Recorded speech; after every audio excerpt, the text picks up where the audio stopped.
Hi guys, welcome to another episode of Charlie Talks MUFC. No two ways to talk about it. United 1, Brighton 3. Now I said in the previous video that if we performed like we did against Southampton, against Brighton, we'll get beat. And truth be told, that's what happened. Now let's just call this performance is what it is, not good enough. No two ways about it really. But judging by the sounds of it on commentary, United just were not up to standards, and Brighton were not bad, but they weren't anything amazing by the sounds of it. But United just were not good enough.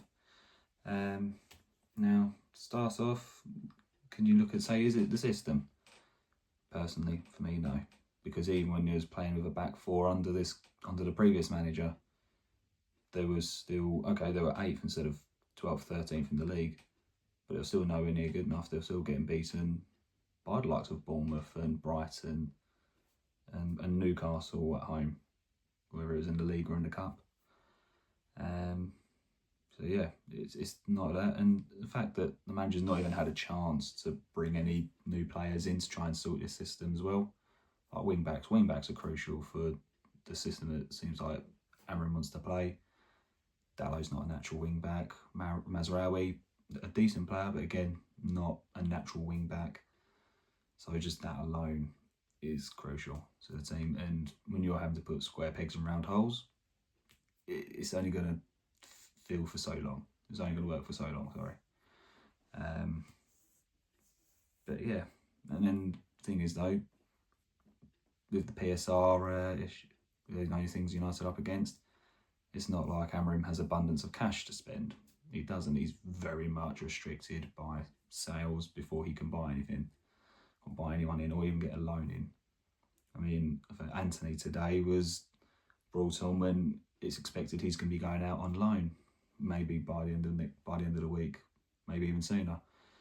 When you've got players like Anthony expected to go, and you have to play him still, it kind of says it all where United are at. So if we can get some players out on loan, likes of Rashford, Anthony, maybe even Casemiro out the door, say, then that can bring some players in. Whether that's through the academy, whether that's someone in, we'll have to wait and see. But right now, Amrin's very much tied. His hands are tied behind his back, sorry. And until United can actually sort anything out, the Glazers have basically put us in a complete mess of over the past 20 years.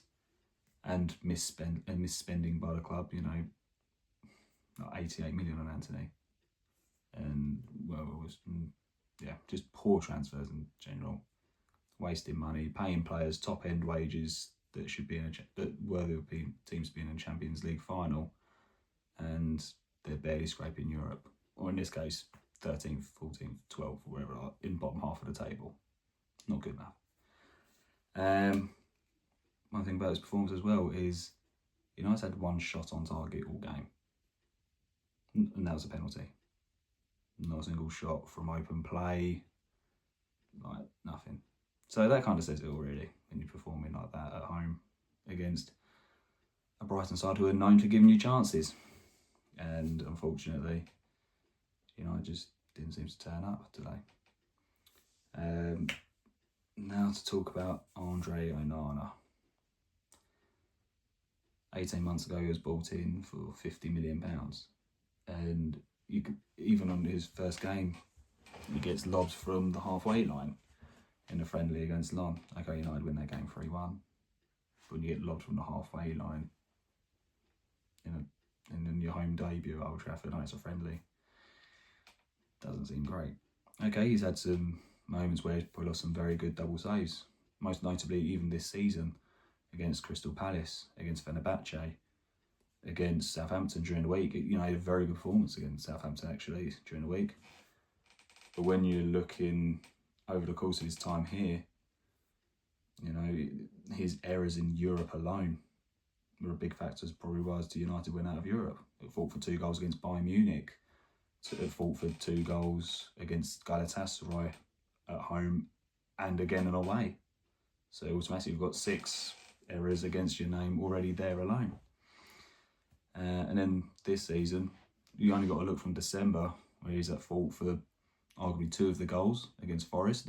The second goal seems that he just dies out the way of the ball, and the third goal failing to claim a cross.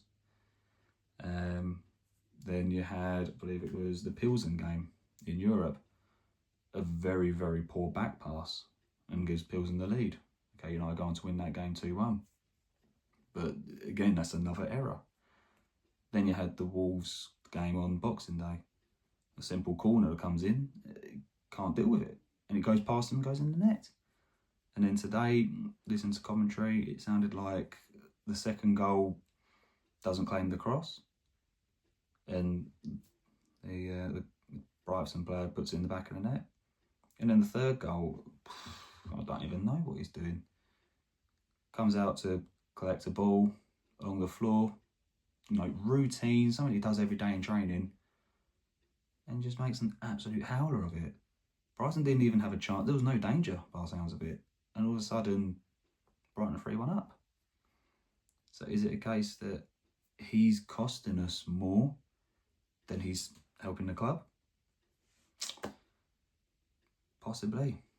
And I mean, is it a point that United are now going to be starting to look at a new goalkeeper come the summer?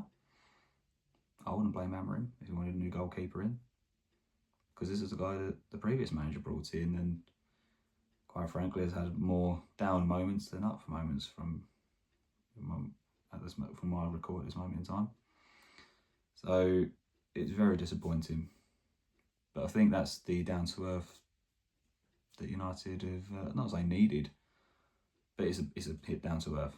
You've had 2 very good performances against Liverpool and Arsenal, both away from home, followed by 2 very, very lacklustre performances against Southampton and Brighton. And it's only the fact that Ahmed's heroics during the week saved United, or spared their blushes, basically. But this time, United are punished for it against a better footballing side, which they should have been punished on Thursday, and were rightly so punished today. So next up for United is Rangers in the Europa League. Rangers are only a point behind us. They're 8th, we're 7th. Hopefully United can regroup, put in a performance and get the win at home. Take care guys, let me know your thoughts below. See you in the next one.